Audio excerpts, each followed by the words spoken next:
It's Career Seeker Show live on WPPMLP Philadelphia 106.5 on your dial. This is what we do every Wednesday from 4 to 5. It's the Career Seeker Show. Today is a special show because I'm locked in with Kanika Tolver. Man, dropping all these articles on Glassdoor. I've been checking for her for quite a few months now, actually, I guess. But all through 2018. Speaking of 2018, you know what? Kanika, take me here real quick. So early in 2018, I believe it was the end of 2017, you dropped something on Glassdoor that I thought was a really interesting read for anyone that's looking to get situated in 2018. So I know people are kind of in that process, but back in December, you dropped 4 powerful strategies for relaunching your career in 2018. We're going to share that on the East Coast Executive Facebook fan page for our audience. And I'll also repost that on the Twitter feed at KL Johnson Info. And you can hit up Kanika on her Twitter feed as well. But we'll share that. What is that? So basically, I wrote this article at the end of 2017 because I feel like, a lot of times we set New Year's resolutions and we set all these new goals for ourselves for the new year. Yes. But I was trying to set a tone, like it's okay to set hit the reset button. Or if you feel like your career was feeling stale in 2017, it's really okay to feel that way. But I just wanted to create 4 practical steps. So the first step is basically setting, and achieving personal goals. Gotcha. In my career coaching practice, I focus on not just jumping to career goals, but to set personal goals. Because a lot of times our personal goals can easily be aligned with our career goals. For instance, if I am trying to save more money, then I ultimately can align that with making more money. Sure, I got you. You see what I mean? So if I'm trying to fix my credit because I know I want to purchase a house, then I know that I need to find a job that's going to be able to help me get qualified for the $250,000 home or the $300,000 home. So I just always like to bring out personal goals because they sometimes pretty much align, like quality of life. You may want to find a job that's close to home to have that quality of life or work-life balance. Yeah. Who you telling? And then, once you set that personal goal, then it helps you point the direction to your career goals. You spoke about, just kind of documenting personal goals and kind of using a journal to kind of walk through that process. Is there any format that you recommend, or is it just about just getting it done? For me, personally, I recommend writing it down. Some people want to use sticky notes. Some people actually want to document. You have apps now where you can log all your goals. I use a 5-minute journal like crazy. Yeah. So me, I'm old school. I like to actually get a journal with no lines sometimes because sometimes I'm in a creative space. So it's a lot of times my goals and my ideas have to be sketched out. Okay. They have to look like something. That's so for me, I write my goals down on paper and I do set deadlines for them. Journaling to me, I think is real therapeutic, not just for professional goals, but just personal. So that's why I think it's so important that you write things down. Because I think once you see it on paper, somewhat to me, it looks like you've acknowledged. There's some accountability there, even if you don't attain the goal. So I definitely think journaling is really, really therapeutic for what you're going through within your life. Now, you spoke about an IDP. Can you explain to the listeners what that is all about? Yeah, IDP is an individual development plan. A lot of organizations use them, but a lot of organizations don't use them as much anymore. I learned about it when I was a federal government employee, and I just stumbled across it.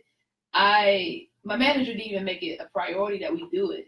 So I was in a situation where I said, oh man, because I was basically always reading about career branding, and I never had heard about it. So I went online and I went to my manager and I said, can we, fill out an IDP because I want to actually document my career goals. I want training. Sure. I want more responsibility. I want more visibility. I want you to be able to align with career. Yeah, exactly. I want to know what I'm doing good and what I'm not doing so good. And so if I have this individual development plan, it's not about the strategic mission of the organization. It's about me at this point. So those are really good if you want to get with your employer or get with your manager and document those. That's really important to document your individual career goals. And you can do it for a physical year. So for that 12 months, you can tell your manager what you want to accomplish. Excellent. Now, what's number 3? on that list? Number 3, let me see, because I gotta remember what I wrote here. So speaking about giving your career brand a facelift.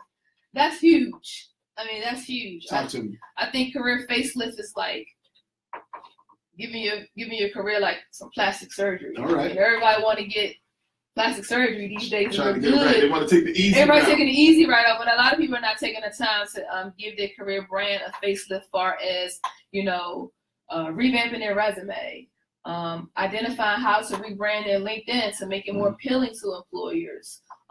Maybe they need to focus on getting more closer to doing things that's going to find value to them. They're like their gifts and talents, like being able to say, what are my skills? What are my expertise? What are the things that I'm good at? And really identifying that and leveraging that. And basically for me, I think it's so important that if you're say you're in tech and you're passionate about tech, create a blog, create an ebook, exactly. Join panels, have conversations, because as you level your career up and you're giving it that facelift, it's bringing more people aware to know who you are and what you're about. You're one of the first people I've heard verbalize this, but I think it's such an important point. You were speaking about making your LinkedIn profile attractive to employers.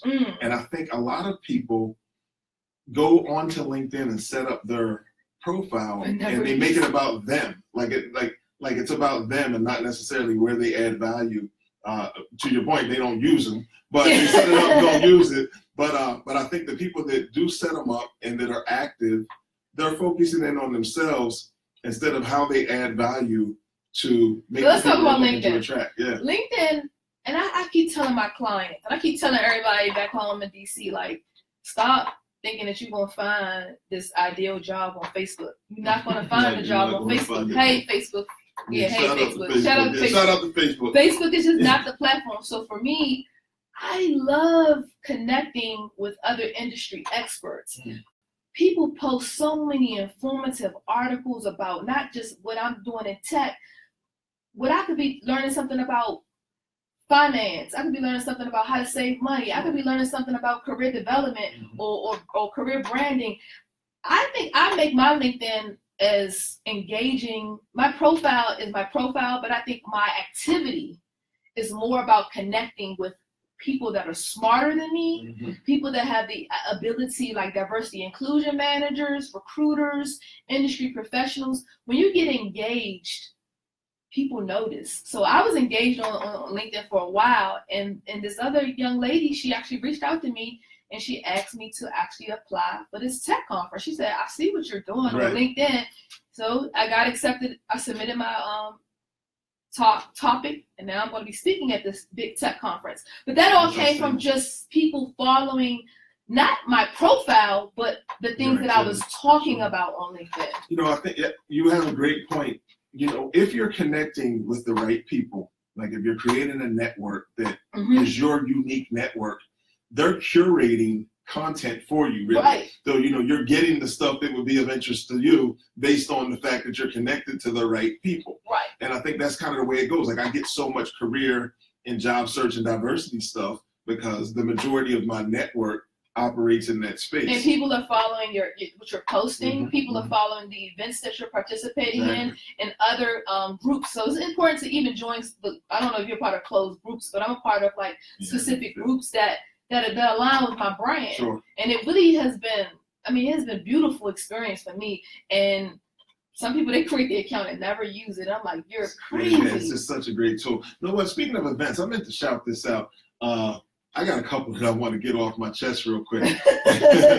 Listen, Philly, we got you. The Connect to Work class will be taking place in North Philadelphia at the Honickman Learning Center, the Project Home Honickman Learning Center and Comcast Technology Labs. With yours truly, I'll be the instructor on the job search side. If you're interested in that, holler at Deborah Abrams, 215-985-3220. Just give a call down to the Urban League of Philadelphia. Tell them you're interested in getting information on the Connect to Work class. We start that next week, so it's not too late. Also, we have confirmed the date. It will be, we've confirmed the period. It'll be the first week of August 2018. It returns Harlem, New York City, 126th and 5th. We will do the East Coast Executives mock interview workshop again. We will bring employers uptown to Harlem to just see how magnificent we do it out there. So those are two events I wanted to speak about today. So I'm glad you mentioned events, because I didn't want our conversation to go too far where I couldn't come back. Look, hit us up. It's the Career Seeker Show. We got Kanika Tolver here in studio doing what she does, man. I'm so happy to have her here. She came out here to DC to speak about her book, Life Rehab, the things that she does. It's really interesting. I think you hit the nail on the head with this pain, people, power. Don't overdose on pain, people, and power. That is an incredible title to a book. What's poppin'? Talk to me. This book, actually, I created it, Life Rehab. Check it. I haven't really actively promoting it as much, but this book was created in I started writing it in 2013, and I kind of launched it out in 2014. I was in a super bad career space. Okay. I was working for the federal government. I was working in a very toxic work environment. I had moved up and got promoted, but I just hated my job, hated my life. I was just like kind of like just not feeling truly happy. And I was going through some personal things, and I was working out with a girlfriend, my girlfriend Naria. And shout out to Naria. Shout out to Naria. We was working out at this boot camp, and it was like, I was like, man, I'm gonna check myself into Life Rehab. And I just said it because I come up with all these different terms, my own little slang. That's just how I, create my own little dictionary. Like so I said, I'm gonna check myself in Life Rehab. And she said, what's that? I said, Life Rehab is like, how are we gonna live through life and go through all these problems, but never be able to rehabilitate ourselves for the things that we've been through. And I kind of got the idea a lot from family members and people that I knew that struggled from substance abuse problems. Gotcha. And I was like, wow, but there's no book out there for people that don't have a substance. I don't have a substance abuse problem, but I'm overdosing on pain, people, and power. Pain, people, and power. Right. And I was like, Life Rehab is what it is, because sometimes life can kind of get you down, and sometimes it's not because you have an addiction to prescription drugs or alcohol or drugs or women or sex or whatever, or men. Sometimes you're just overdosing on things that you've never dealt with. And I didn't deal with the painful situations. I didn't deal with understanding that the tenure of a relationship with friends shouldn't make me stay and be their friend, because we've been friends for 15 years. Yeah. I shouldn't be like overdosing on people that can't add value to my life. Gotcha. And I shouldn't be overdosing on, having the nicest car, having a Gucci bag, having, the big house, having a big time salary, because that wasn't what was validating me. I was making those three things make me who I was. Sure. And I was like, wow, before 30, I got to get this together. And I was like 27 at the time that I wrote this book. What was that pen to paper moment? Like, when did you just sit down and say, you know what, today's the day? To write the book? Yeah. Because I find that a lot of people say they want to write a book. Right. But they never start. And I'm just keying, like, just start. Once you start, things start moving in a certain direction. So when did it come to you, like, all right, you know what, this Life Rehab isn't just something I shared with my girlfriend during the workout. This is basically like, you know what, I need to move in this direction to make this happen. I think the crossroad was pretty much when I felt like, the first thing that I initially started to do was going back to the journaling. I started to journal all my feelings that I was going through at the time. And then I started to develop. I had came up with the title first, really. Yeah. And then I said, well, let me just start to build the table of contents, and I want to kind of see how this is going to flow for each chapter. And once I built out the table of contents, I knew that I wanted the Life Rehab book to focus in on not just me and my story, but at the end of each chapter, it allows the reader to document their life rehab journey. So I really wanted it to be a short book, because I honestly don't like writing, but now I write for Glassdoor and these other places. At the time, I wasn't, because I was a tech person. I was like, I can't write a book. Honestly, I don't even think that I could. Space, yeah. You're like, I was in the tech space. You was probably trying to write code or something. Yeah, right? Yeah. So I was like, I don't even think I even can do this. And I started to get writer's fatigues. So I honestly can't remember like how I actually got up to doing it. I know that I was not engaged at work at the time. I was unhappy. I was like, yo, I'm about to write this book one day time. I'm about to write this book. You know what I'm saying? Like, I just said, I'm about to just really, really do it. I said, because I feel like there's something living inside of me that I need to tell my story. So many women have read this book and they're like, this book is powerful. And I'm be like, wow. But I didn't see it as a woman's book. Because I talk about issues with self-esteem. I talk about issues with, being able to, be able to not validate myself up against my relationship with my husband. I think a lot of times we as women, we're so nurturing and we're so loving that we even give so much to people that we sometimes even forget the things that we need to do for ourselves. Even from a career standpoint. Even from a career standpoint. I talk about that in the book, a lot of the career experiences in here too. So I think women sometimes, I know that I watched a lot of working moms. Okay. I just watched them just give so much to their family, and then their career kind of suffered. I don't know if you see that sometimes when you're working with certain female professionals that men can just go to work and just get the money, right? And then women have to kind of like, we're going to have a conversation when we leave out of here, right? No, I definitely know what you're speaking of. I've seen it. I see it with my clients. There's no manual to how to do it right. But I think when it's your career, you have to take ownership over it and do it. And I think if you just keep that in the forefront, all the other stuff will fall behind because people will start wanting it for you as much as you want it for yourself. Okay. Because they'll understand. And if they don't, to your point, I probably need to get in another space like that. Right. They might not be the people that are best for me. And sometimes things happen because of that. But I just, with my clients, I really just say, all right, I don't want to hear you speak in the book about not making excuses. And it's like, I don't want to hear excuses about your family life because I want you to separate the two. And I know it's difficult, but I want you to really think about doing something for yourself. And then we'll figure the other pieces out. Right. But you got to commit to yourself. And then everybody's happier. Like you said, it just starts it's a trickle down. Right. People start to be a little happier because they're doing what they want to do. But you got to be in tune with understanding what makes you happy.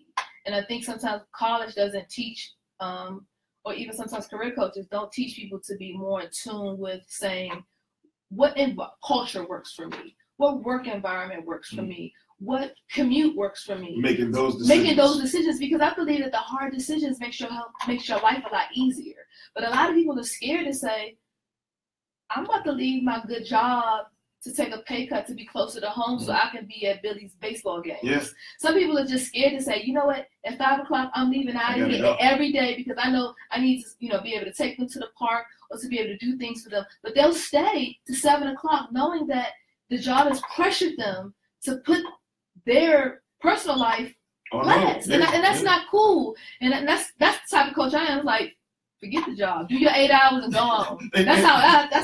Give your all during that 8-hour period. And I think what you're seeing in the workplace now is people starting to take control of their time and just seeing how valuable their time is. And I really see people that are sacrificing some of the salary rewards just to have their time back. I know. And I'm never big on equating time and money. It's all about the value you bring.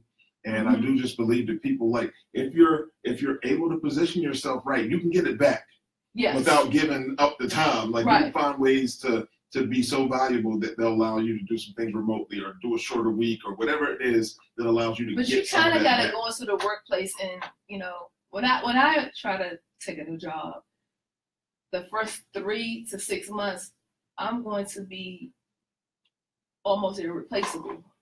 And they'll give you those incentives. Exactly. So I show up. Hold on. I see you coming in demanding the scenario that you want.